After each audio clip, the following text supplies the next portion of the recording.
बोकारो जिला में DMFT fund में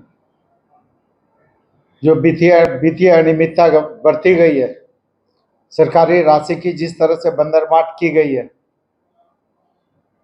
उस पर मैं अपनी बात रखना चाहूँगा। सबसे पहले कि लगभग पूरे बोकारो जिला में डीएमएफटी में 631 करोड़ से ज़्यादा राशि का बंदरमाट किया गया है। उसमें हम लोग बात कर रहे हैं तो कई ऐसे विषय है। एक तो मूल रूप से जो डीएमएफटी फंड है, डीएमएफटी फंड में जो योजनाएं ली जाती हैं उसमें शासी निकाय बनी होती है। शासी निकाय से पारित योजनाओं को ही डीएमएफटी योजना के तहत लिया जाता है, लेकिन सैकड़ों ऐसी योजनाएं हैं जो बिना शासी निकाय से पारित किए हुए योजनाओं को ले लिया गया है। दूसरा जो महत्वपूर्ण है कि टेंडर प्रोसेस फॉलो करना है।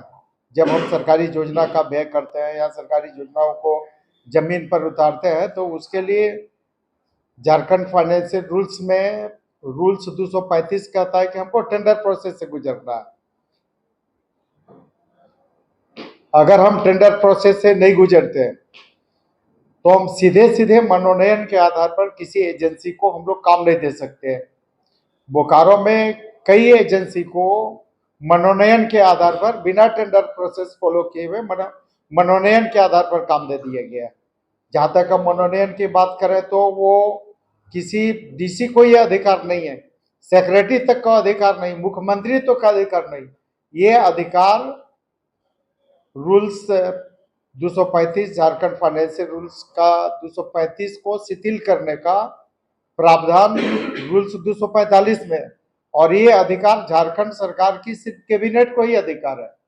तो कैबिनेट की जो अधिकार है उस कैबिनेट के अधिकार को आप समझ सकते हैं कि जिला स्तर के पदाधिकारी डीसी भी उसका अवेल करके नियम का वायलेशन करते हुए अपने स्तर से सीधे सीधे बिना टेंडर करते हुए लोग काम दे दिए।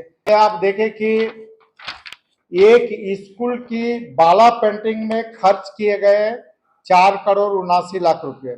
मतलब 4,79,00,000 में तो बिल्डिंग बन जाता है, बड़ा बड़ा बिल्डिंग बन जाता है, और 4,79,00,000 रुपए सिर्फ उसका पेंटिंग में, बाला पेंटिंग करने में खर्च किया गया। ये इतनी बड़ी बड़ी वित्तीय अनियमितता और सरकारी राशि का गबन, दुर्विनियोग और सरकारी राशि का बंदरबाट किया गया है। करोड़ रुपए की गड़बड़ी की गई है। इस हेड में, डिजिटल मैट के हेड में 10 करोड़ से ज्यादा की गड़बड़ी की गई है। बोकारो जिला के 1,666 आंगनबाड़ी केंद्रों में डिजिटल मैप की आपूर्ति के लिए ये इसमें घोटाला किया गया है। ये घोटाला 10 करोड़ से ज्यादा का। खुद में भी वही स्थिति है।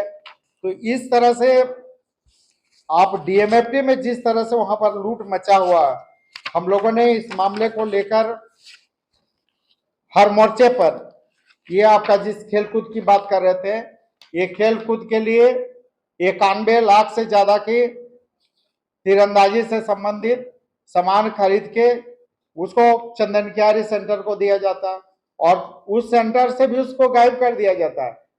बढ़िया क्वालिटी के सामान को हटा के फिर डुप्लीकेट सामान लगा दिया जाता है। तो यहाँ भी खेल वाला में भी काफी इसमें अनियमितता बरती गई है।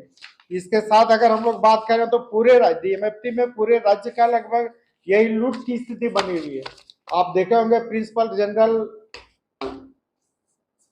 जो प्रिंसिपल ऑडिटर है, उनका भी यह है कि काफी डीएमएफटी के फंड में मिसयूज किया जा रहा है, काफी अनियमितता बरती जा रही है। देखिए, निश्चित रूप से सुरजा हंसदा के साथ जो इनकाउंटर का कहानी रचा गया है, पूरी तरह से वो इनकाउंटर नहीं है बल्कि वो फर्जी इनकाउंटर है। और निश्चित रूप से एक आदिवासी युवक के साथ इस तरह से फर्जी इनकाउंटर में एक आदिवासी युवक को मार देना, ये कहीं से न्याय संगत नहीं है। निश्चित रूप से हम लोग सुरजा हंसदा को न्याय दिलाने तक सुरजा हंसदा के साथ खड़ा है, जब तक कि उसको न्याय नहीं मिल जाता है। निश्चित रूप से राज्य सरकार, चूंकि तो राज्य सरकार को चाहिए, माननीय मुख्यमंत्री जी भी उसी समुदाय से आते हैं, आदिवासी समुदाय से ही आते हैं, ये फर्जी इनकाउंटर में एक आदिवासी युवक ही मारा गया।